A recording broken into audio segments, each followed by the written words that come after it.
ஓகேவா உங்களுக்கு? இல்ல உங்களுக்கு நீ சரி சொன்னா தானே அடுத்தது இல்லைன்னா தேதி மாத்தி அவனு எப்படியும் அதுக்கப்புறமே அதனாலதான் அந்த 6ஆம் தேதி கணக்கு 6ஆம் தேதி உங்களுக்கு ஓகேவா? இப்ப ஆவணி மாசம் கல்யாணம் இப்போ அதான் இப்ப ஆவணி மாசம் இப்போ கல்யாணம் இப்ப ஆவணி நான் சொல்லுவேன் சரியா அதாவது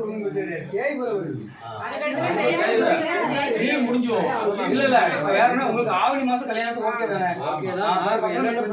பாத்துக்கோங்க இப்ப 6ஆம் தேதி நீ சொல்லிட்டீல்ல இருக்கட்டும் மிச்சம் நான் கேட்டு உங்களுக்கு தகவல் சொல்றேன் சரியா? நான் வந்து கேட்டுக்கிறேன் சரியா? சொல்லிடுவோம் ஆமா சரியா? சொல்லிட்டாப்ல சரியா? நான் பாட்டு தகவல் சொல்றேன் சரியா? சரி சிறப்பு சாப்பிடுவாங்க. சரி நீங்க பொண்ணு மாப்பிள்ளை சாப்பிடுங்க மற்றவங்க மட்டும் அங்க வரட்டும். அதுக்கப்புறம் நம்ம அங்க ஒரு பைக்ல மாப்பிள்ளை மட்டும் சின்ன குழந்தை அவங்க அந்த ஆமா அந்த அக்கா தங்கச்சி இருக்கு